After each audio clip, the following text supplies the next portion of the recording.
Please welcome Deputy Secretary-General of the United Nations, Amina Mohammed. Excellencies, dear friends, over the past 15 years, PRI has played a leading role in promoting its principles for responsible investment and in bringing environment, social and governance issues to the forefront of good practice in private finance.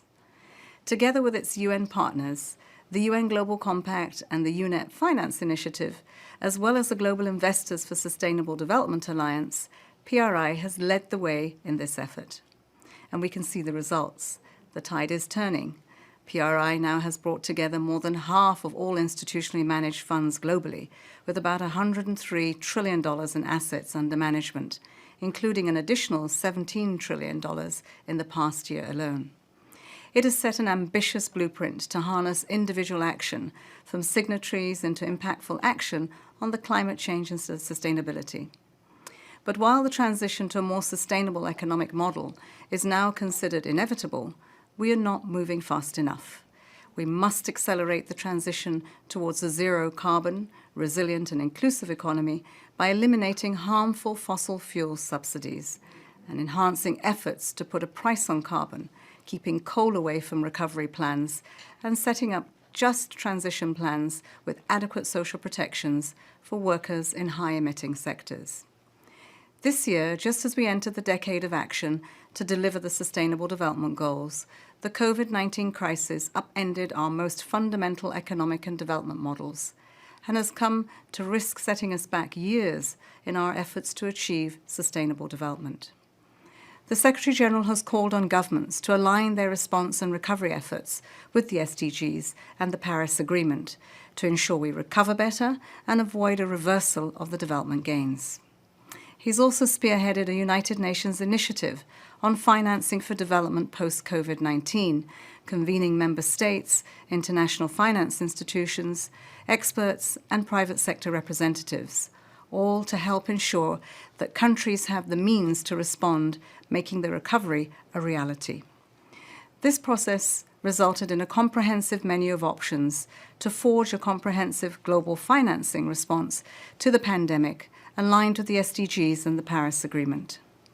Key messages from the Council of Ministers of Finance and Heads of State convey the need for private sector creditors to be at the table and play their role in increasing liquidity and freeing fiscal space for a robust response.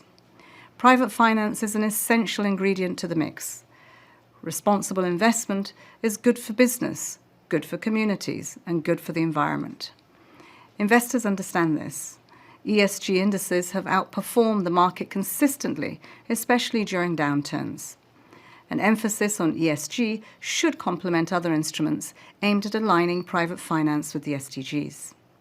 These include blue, green, gender, and SDG bonds, guarantees and other vehicles for de-risking private investments, and laws and regulations that incentivize and create sustainable investment opportunities, thus creating an enabling environment. Governments and international organizations have a crucial role to play in setting norms and standards, building capacities and fostering disclosure frameworks. They must work in symbiosis with business for growth in a sustainable, low-carbon, resilient and inclusive economy. Looking ahead, I propose 4 priorities to private investors. First, they need to disclose climate risks in line with the framework proposed by the Task Force on Climate-Related Financial Disclosures. Second, make a more proactive role with your passive portfolios and beyond short-term financial return, revise your backward-looking risk models. As a first step, assess how the companies in the indices in which you invest account for transition risk and align with net zero goals. Third, add a do no harm test to ensure that investments will indeed contribute to sustainability and climate objectives, just like the European Union did by embedding the do no harm concept in its sustainable finance taxonomy. This will help their recovery efforts exclude investments that are considered to undermine sustainability and climate objectives, such as coal and other fossil fuels. Fourth, use your voting powers in the companies in your portfolios to accelerate the decarbonization. This will travel to the right side of history, avoiding the trap of stranded assets. Let us also remember that sustainability and resilience are built on equality. Promoting equality starts with empowering people, especially our women and youth, who are an untapped asset. Ensuring people who are often excluded a seat at the decision-making table is in one's enlightened self-interest. In our global efforts to achieve these objectives, sustainability, resilience, inclusivity, private investors wield formidable power with the trillions that you manage and invest. Our common challenge is to harness this power for the good of the economy, improve the stability and prosperity of our societies, and sustain our planet. Thank you for listening.